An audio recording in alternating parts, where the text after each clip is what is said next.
Hi, welcome to the Silent Avenger channel. If you're enjoying the content, please consider giving it a like and sharing your thoughts in the comments.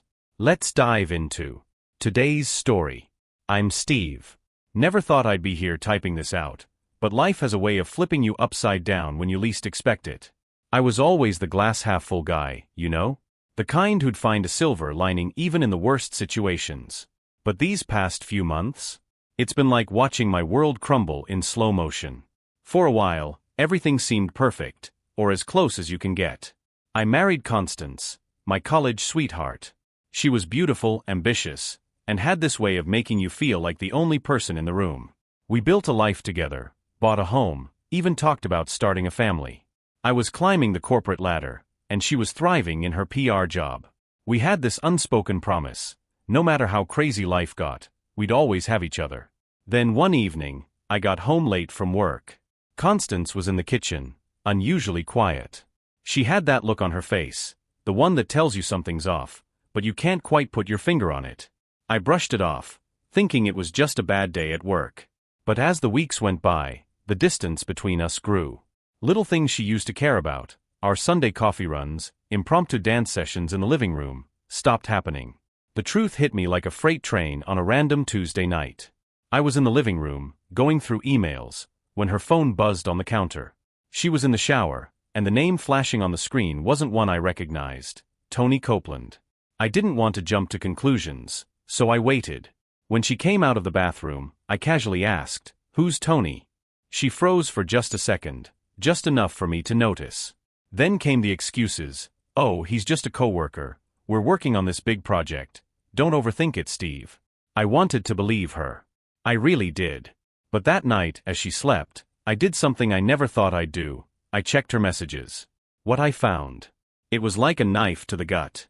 Flirty texts, late-night rendezvous, and enough emojis to make a teenager blush. My Constance, the woman I'd built a life with, was cheating on me. The worst part? Her lover wasn't just any guy.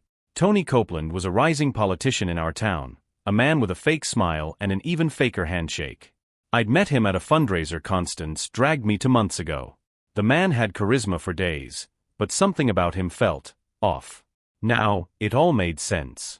I didn't confront her right away. I needed to process it, to figure out what this betrayal meant for me. But as I spiraled, so did our life together. Every moment felt like a lie. Every laugh, every kiss, every "I love you."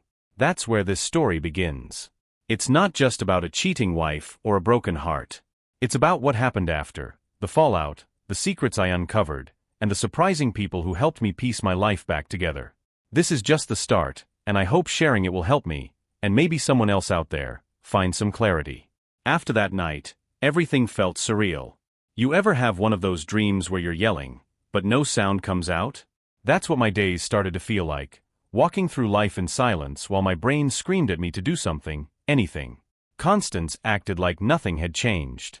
She still made coffee in the mornings, still asked me about my day, but now it all felt rehearsed.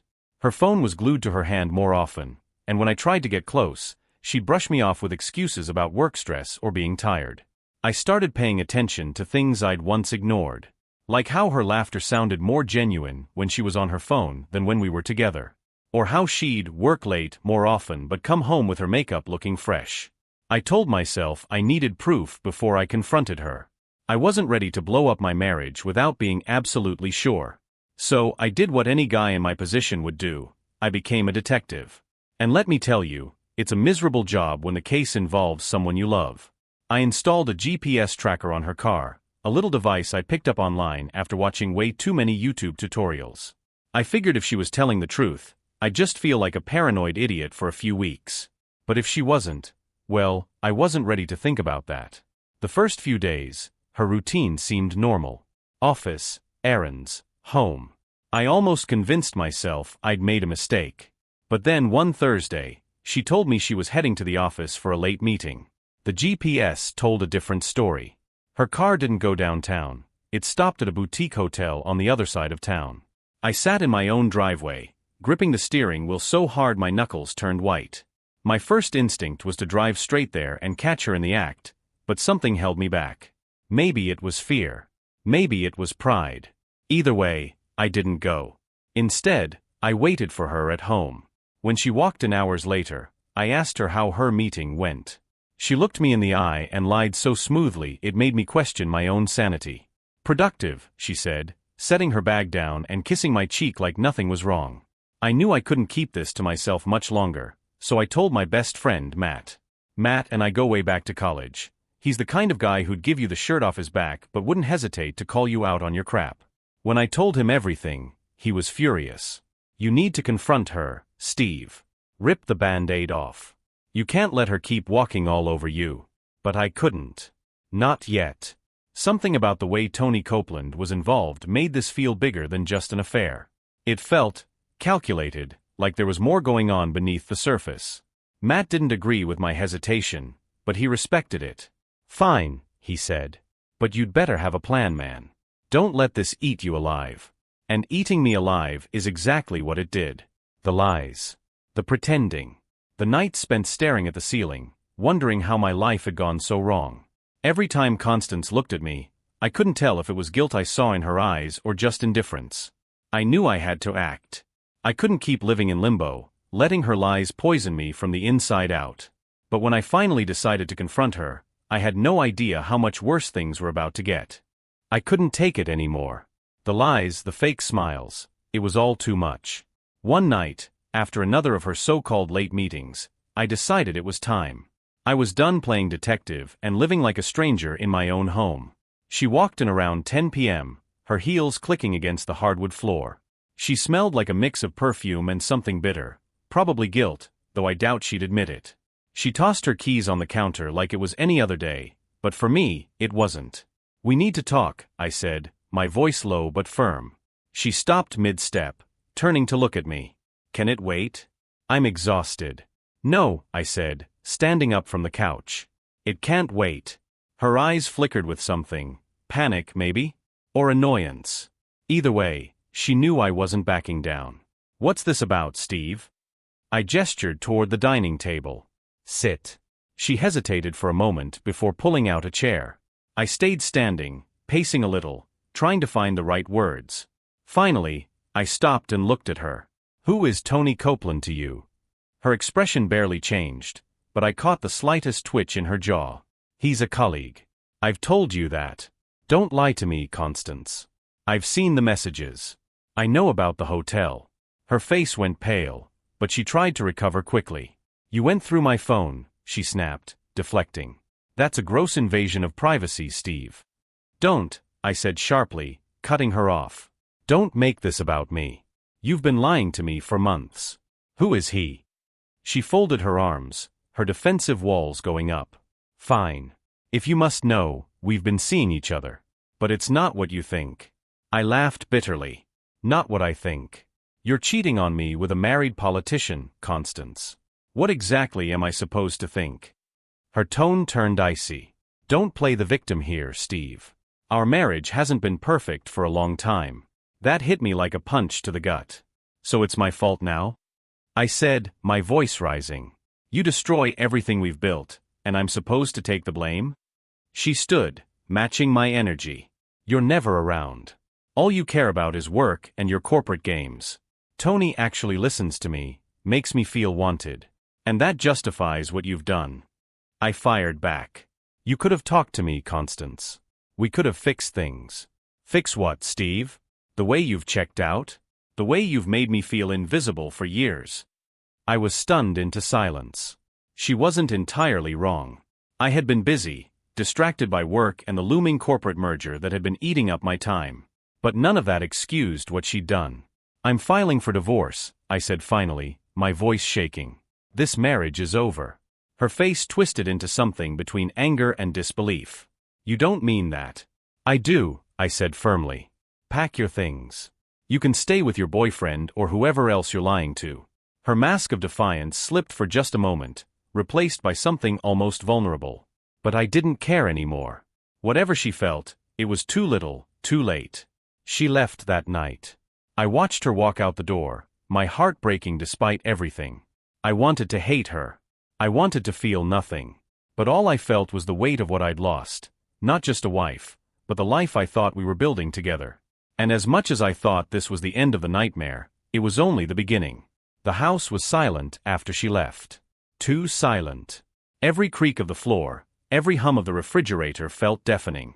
I sat at the dining table, staring at the spot where Constance had been just hours earlier, trying to make sense of it all. I had told her to leave, and she did, but it didn't bring the closure I thought it would. Instead, it felt like I was standing at the edge of a cliff, peering down into the unknown. Divorce wasn't something I'd ever imagined for myself. I was the guy who believed in forever, in loyalty, in fixing things when they were broken. But this wasn't fixable. The next morning, I called Matt. He didn't even let me finish my first sentence. "She's out, right?" he asked. "Yeah," I replied, my voice hoarse from lack of sleep. "Good. Now what's your plan?" "Plan?" I echoed, like the word was foreign. "I don't have one. She's gone. Isn't that enough?" "Not even close," Matt said. "Tony Copeland isn't just some random guy. You said it yourself, he's a politician. This is bigger than just you and Constance. Who knows what kind of mess he's dragged you into?" I hadn't thought about it like that. To me, Tony was just the man who'd ruined my marriage. But Matt was right. There was something off about the whole situation. Why would a man like Tony, married in the public eye, risk everything for an affair? And why Constance? Was it really just about lust, or was there more to it? Fueled by questions and a gnawing sense of unease, I started digging. I combed through Constance's social media, her emails, yeah, I knew her password, even her work calendar. What I found was unsettling. There were more meetings with Tony than I could count, many of them at odd hours or in unusual locations. Then I found an email thread that stopped me cold. It wasn't just flirty messages or hotel bookings, it was a chain discussing favors. Tony had asked Constance to soften up certain clients on his behalf, and she had agreed. The tone of the emails was casual, but the implications were anything but. It sounded like Tony was using her for more than just personal reasons. Matt was livid when I showed him. "This isn't just cheating, Steve. This is manipulation. He's using her, using you, to push some kind of agenda. What do I even do with this?" I asked, feeling overwhelmed. "You fight back," Matt said firmly. "You don't let him win. But you're gonna need help." Help came in an unexpected form. Sherry. Sherry was a tech specialist assigned to assist with the corporate merger I was overseeing. We'd crossed paths a few times at work, but I hadn't paid her much attention. She was quiet, always focused on her laptop, with a no-nonsense demeanor that made her blend into the background. When I approached her with my situation, I half expected her to brush me off. But instead, her eyes lit up with a mix of curiosity and determination. "You want me to dig into Tony Copeland?" she asked, her tone almost eager. "Can you do that?" I asked. "Let's just say I have my ways," she replied with a sly smile. Over the next few days, Sherry proved to be invaluable. She uncovered more emails, financial records, and connections between Tony and shady contractors. It became clear that Tony wasn't just a cheating politician, he was knee-deep in fraud and corruption. As we worked together, I started to see a different side of Sherry.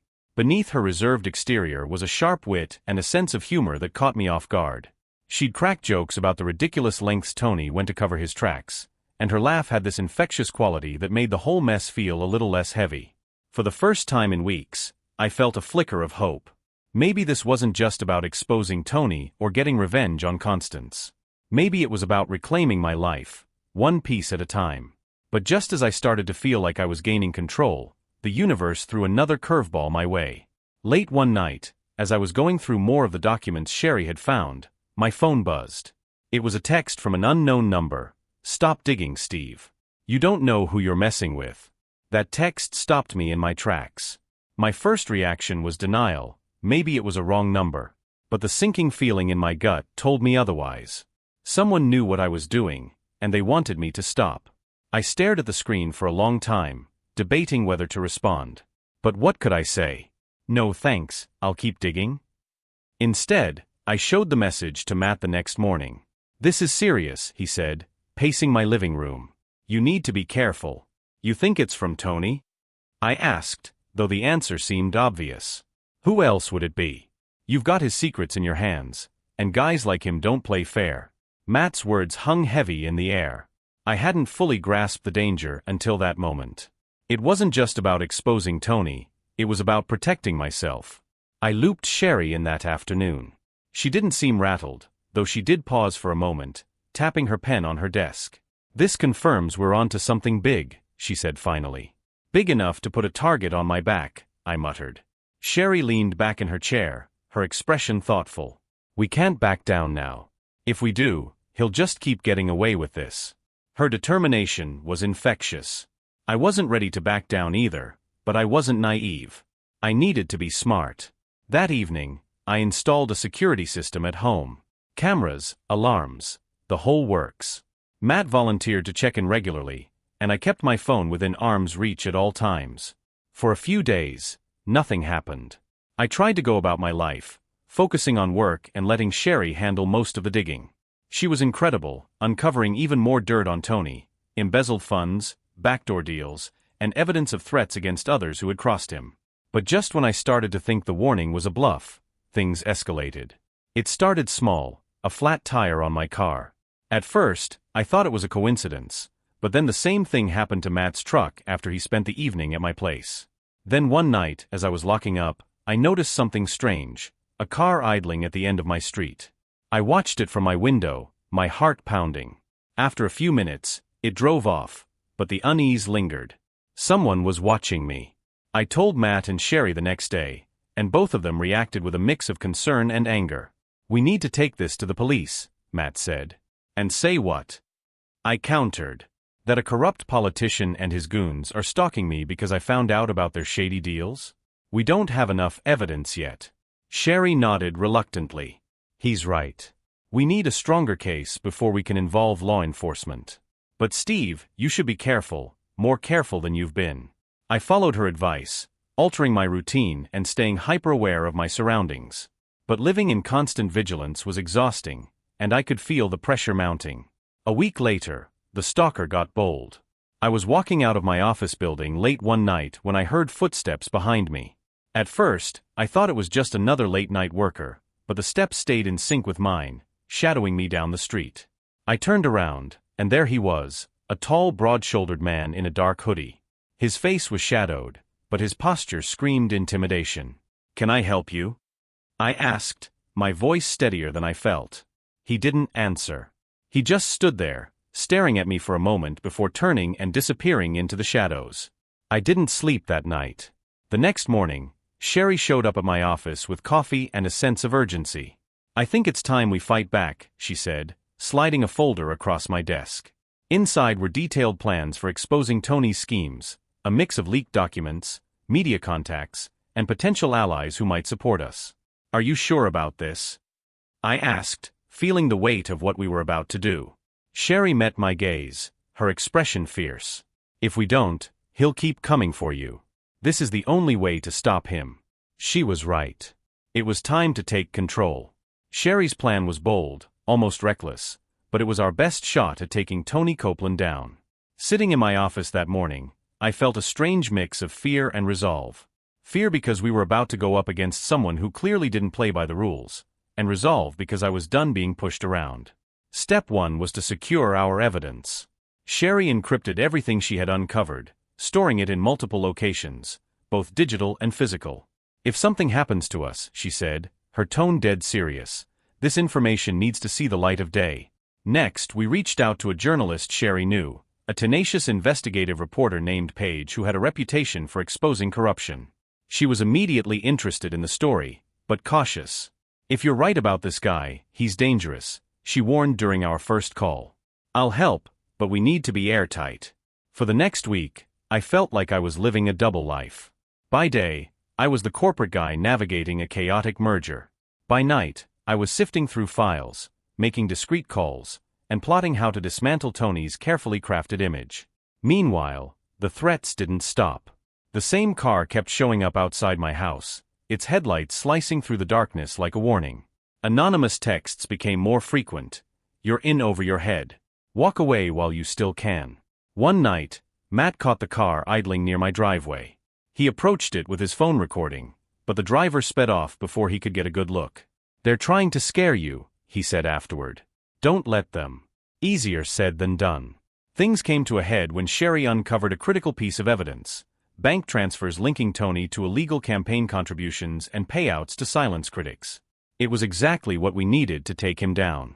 "This is it," Sherry said, her excitement tempered by caution. "But we need to move fast. If he finds out we have this, he'll escalate." Paige agreed to meet us in person to review the documents. The meeting was set for a neutral location, a small coffee shop on the edge of town. Matt insisted on coming along for backup. "You're not walking into this alone," he said. That morning, I felt like I was walking into a war zone. Every stranger in the cafe felt like a potential threat. But Paige was calm and focused as she went over the evidence. "This is solid," she said, her voice steady. "I'll start drafting the story tonight. With your permission, I'll reach out to my legal team to make sure everything is airtight before publication." As we left the cafe, I felt a flicker of hope. Maybe, just maybe, we were finally turning the tide. But then it happened. That night, as I was reviewing the day's events with Sherry over the phone, my power went out. At first, I thought it was just a routine outage, but then I noticed the shadows moving outside my window. Someone was there. "Sherry, I think someone's outside," I whispered, my heart pounding. "Stay on the line," she said immediately. "Do you have a weapon?" I grabbed the baseball bat I kept by the door. Slowly, I crept to the window, peeking through the blinds. A figure stood near the back of the house, trying to force the lock on my patio door. "Call the cops," Sherry urged. I dialed 911 with shaking hands, whispering my address to the dispatcher. But before the police arrived, the intruder vanished into the night, leaving behind only a shattered lock and a deep sense of vulnerability. When the cops showed up, I told them everything. They took my statement and promised to patrol the area, but their skepticism was obvious. "Probably just a random break-in," one of them said, clearly not buying my story about political retaliation. But I knew better. Tony's people were getting desperate. And if they thought breaking into my home would scare me off, they were dead wrong. The fight wasn't over. If anything, it was just beginning. The break-in wasn't just a scare tactic, it was a declaration of war. Tony Copeland and whoever he had working for him were sending a message, loud and clear.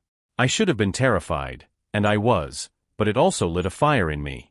They'd crossed a line, and I wasn't about to back down. The next morning, Sherry and I regrouped. She was more focused than ever, her calm demeanor masking a steely resolve. "This is escalating," she said, her eyes locked on mine. "We need to move faster." We decided to escalate, too. Paige was already preparing the article, but Sherry suggested we take a different approach to add pressure. "We need to release some of this information strategically," she said. "Just enough to get people asking questions, but not enough to blow our cover."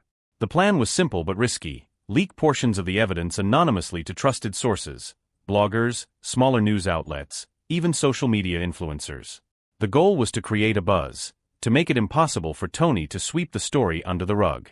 Matt helped us set up a burner email account and a secure connection for sharing files. Within hours of sending the first batch of evidence, the internet started lighting up. Posts began popping up on Twitter and Reddit, accusing Tony of corruption. People were asking questions, demanding answers. Tony's team responded quickly, dismissing the claims as baseless and attacking the credibility of the sources. But the more they fought back, the more attention the story got. That week was a blur. Every day brought new developments, more leaks, more public outrage, and more pressure on Tony. But with every step forward, the threats against me escalated. One night, while driving home from work, I noticed a car tailing me. I took a few detours, hoping it was just my paranoia, but the car stayed on my tail. Finally, I pulled into a gas station, parked near the entrance, and got out. The car stopped across the lot. A man in a dark jacket stepped out, his posture menacing. "Can I help you?" I called, trying to keep my voice steady. He didn't answer. Instead, he took a step toward me, then stopped as another car pulled into the lot. The man hesitated for a moment before retreating to his vehicle and speeding off. I called Matt as soon as I got home. "They're not just watching anymore," I said. "They're following me." "You need more protection," he said. "This is getting out of hand." The next day, Matt brought over a friend, Jack, a former Marine and self-defense instructor. Jack didn't ask a lot of questions, but he didn't have to. He could see the tension in my posture, the exhaustion in my eyes. "Let's get you prepared," he said. For the next few days, Jack trained me in basic self-defense and situational awareness. He wasn't there to scare me, but he didn't sugarcoat things either. If they're desperate enough, they'll try something, he said. Be ready. Meanwhile, Paige was getting close to publishing the full story. She'd reached out to Tony's office for comment, which we knew would tip him off that the walls were closing in. The night before the article was set to go live, my phone buzzed again. This time, it wasn't a threat, it was a warning. You don't know who you're dealing with. Stop now, or you'll regret it. I showed the message to Sherry, who frowned but didn't flinch. They're scared, she said. That's a good sign. The next day, Paige called. The article's going live tomorrow morning, she said. Be ready for the fallout. Ready? I wasn't sure I'd ever be ready. But as I hung up the phone, I knew one thing for certain: whatever happened next, there was no turning back. The morning the article went live, it felt like the world stood still. I refreshed the news site every few seconds, watching as Paige's story climbed the homepage. The headline was damning. Tony Copeland, corruption, scandal and secrets exposed. The article was a masterpiece of investigative journalism. Paige had laid out everything we'd uncovered: the embezzled funds, the illicit campaign contributions, and even Tony's ties to shady contractors. She painted a vivid picture of a man who used his power not to serve the public, but to line his pockets and silence his critics. Within hours, the story went viral. Social media erupted with outrage. Hashtags like #CorruptCopeland and #TimeToResign trended nationwide. News outlets picked up the story, with pundits speculating about the fallout for Tony's career. Sherry and I watched it all unfold from my office, a mix of exhilaration and dread. This is it, she said, her voice tinged with both pride and caution. We've set the wheels in motion. But the celebration was short-lived. By noon, Tony's office released a statement, calling the allegations a baseless smear campaign and vowing to fight back. His team scrambled to control the narrative, casting doubt on the sources and accusing radical activists of trying to tarnish his reputation. Then, things took a personal turn. I was driving home that evening when my phone buzzed. It was an email from Tony's lawyer. The message was brief but chilling. Mr. Harper, your recent actions have caused significant harm to my client's reputation. We are prepared to pursue legal action for defamation and damages unless you cease all activities related to this matter immediately. I forwarded the email to Paige, who reassured me. He's bluffing, she said. Everything in the article is backed by evidence. If he tries to sue, he'll only dig himself deeper. But the threats didn't stop there. That night, my doorbell rang. When I checked the security camera, I saw a man in a suit standing on my porch, holding an envelope. Can I help you? I asked through the intercom, my voice steady despite the knot in my stomach. I have a message for Mr. Harper, the man said, holding up the envelope. I didn't open the door. Leave it there, I said. He hesitated but eventually set the envelope on the porch and walked away. When I retrieved it, my hands trembled as I opened it. Inside was a handwritten note. Back off, or you'll regret it. No signature. No explanation. Just the same veiled threat I'd been hearing for weeks. I called Matt and Sherry, who both arrived within the hour.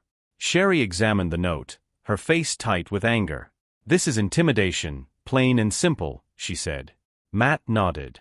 We should take this to the cops. But I hesitated. What would I tell them? That a powerful politician was trying to scare me into silence? Without a direct link to Tony, the note was just another empty threat. Instead, I decided to focus on the next step.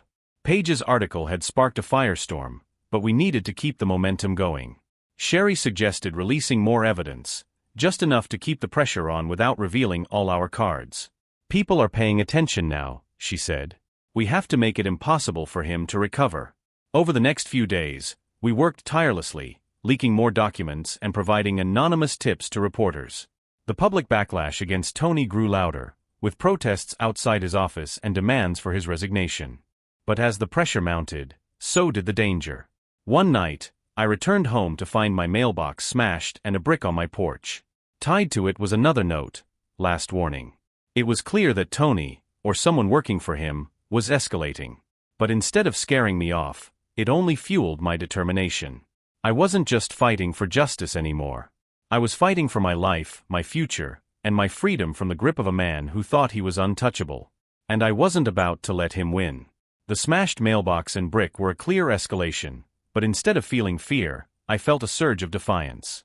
Tony Copeland and his people wanted me to back off, but they underestimated just how far I was willing to go.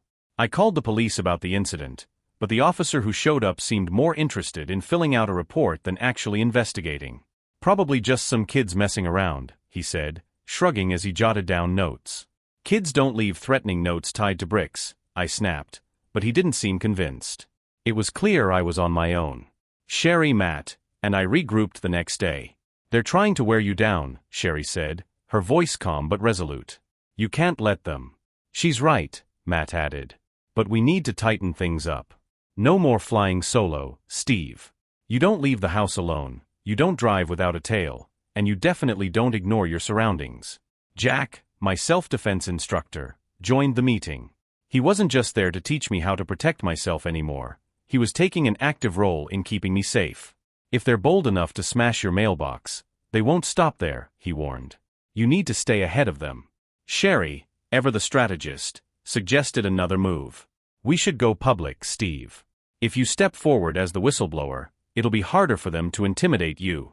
The idea of going public terrified me.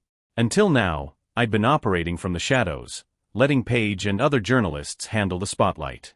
But Sherry was right. Staying in the shadows also made me an easier target. After much debate, we decided to hold a press conference.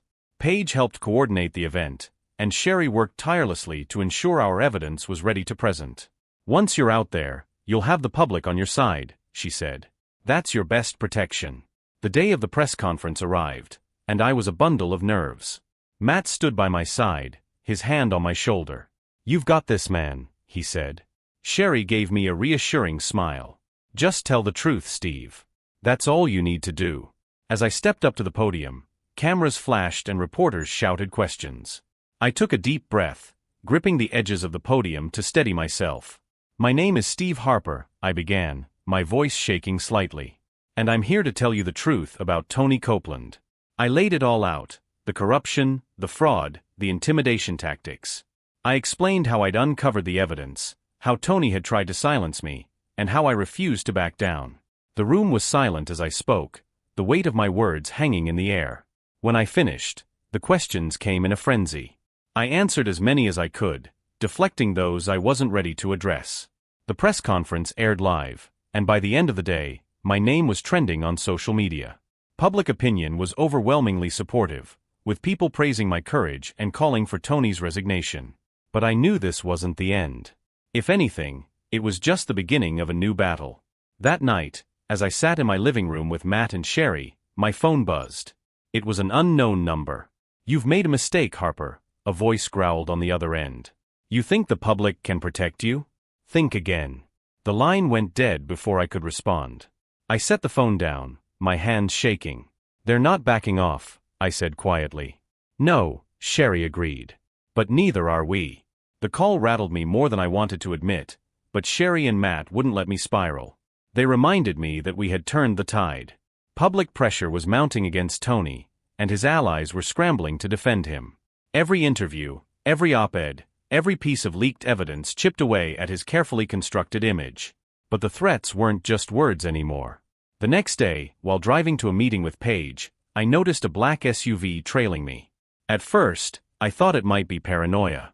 I changed lanes, turned down side streets, even looped back to the main road, but the SUV stayed with me. I called Matt on speaker. "I think I'm being followed," I said, my voice tight. "Where are you?" he asked immediately. "About 5 minutes from Paige's office," I said, checking my mirrors again. "Don't go there," he said. "You don't want to lead them to her. Head to a public place, somewhere crowded." I took a sharp turn into a busy parking lot outside a strip mall. The SUV hesitated before driving past, but I stayed parked for several minutes, watching to see if it would return. When it didn't, I called Sherry. "This is escalating," I told her. "We need to get proactive," she replied. "If they're following you, we can use that to our advantage." "What do you mean?" I asked, though I could already see the wheels turning in her mind. "We set a trap," she said. The plan was risky, but it made sense. If Tony's people were watching me, we could use that surveillance to bait them into making a mistake, something we could document and use against them. With Jack's help, we devised a strategy. The next time I noticed someone tailing me, I'd lead them to a predetermined location where Matt and Jack would be waiting to document the encounter. 2 days later, the opportunity came. The same black SUV appeared in my rearview mirror as I left work. My pulse quickened, but I forced myself to stay calm, following the plan we'd rehearsed.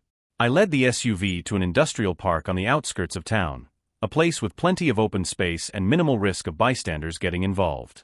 As I pulled into the lot, Matt's car was already parked nearby, hidden behind a row of delivery trucks. The SUV stopped at the edge of the lot, its engine idling. "Here we go," I murmured, activating the small camera Sherry had installed on my dashboard. The driver of the SUV got out, a tall man in a dark suit. He didn't look like a thug, he looked like someone who worked in an office. But his demeanor was anything but professional. "Mr. Harper," he called, walking toward my car. I rolled down the window slightly. "Can I help you?" I asked, feigning confusion. "You've been making some powerful enemies," he said, his tone cold. "We're here to make sure you understand the consequences of your actions." I noticed Matt and Jack moving into position, recording everything from different angles. "What do you want?"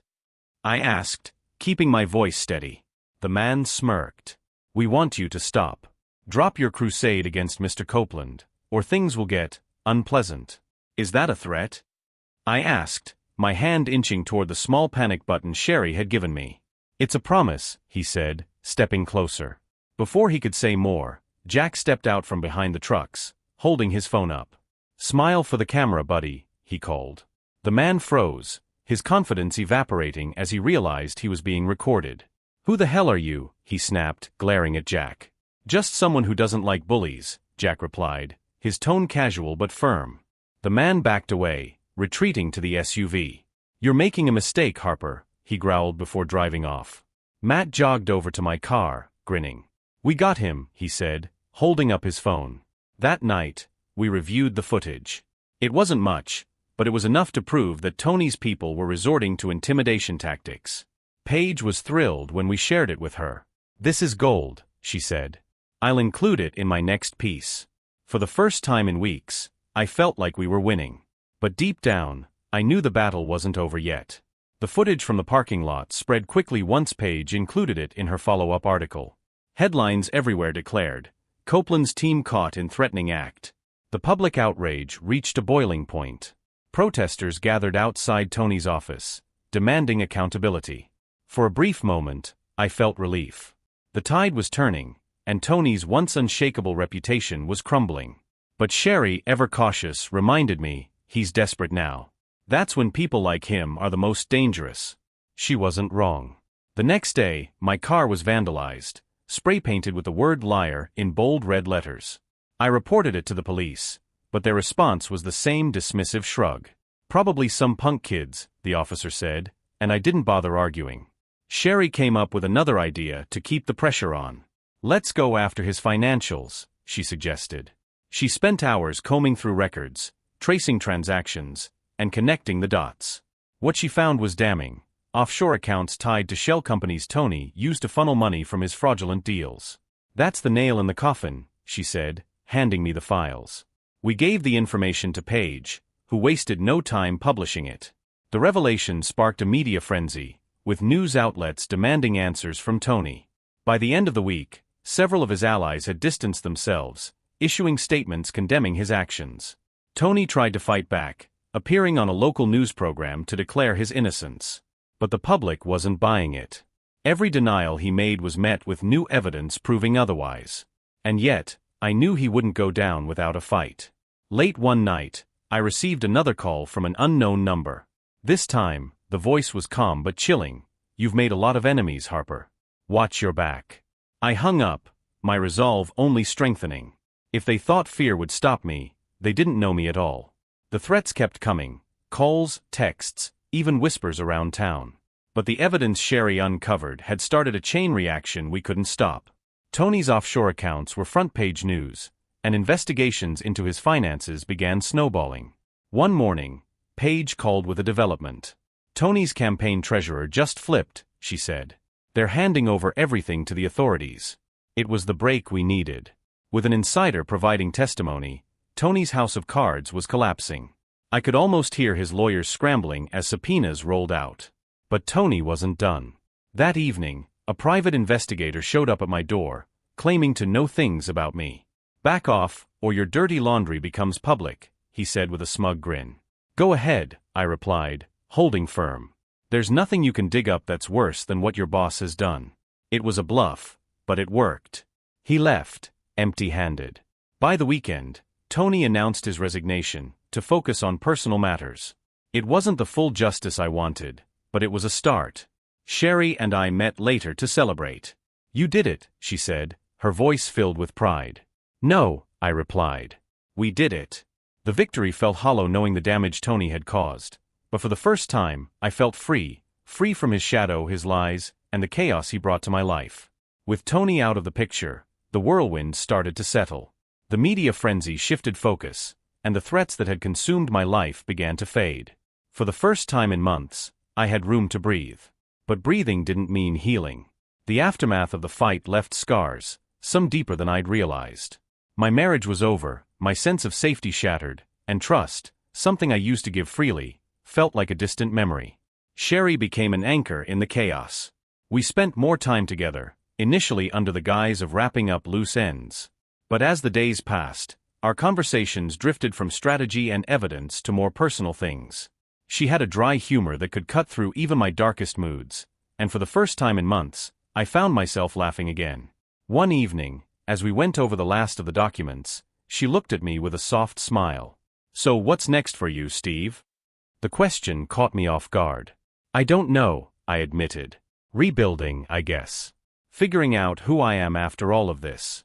"Well," she said, raising her coffee cup, "if anyone can rebuild from this, it's you." Her confidence in me was humbling, and for the first time, I let myself imagine a future not defined by betrayal or revenge.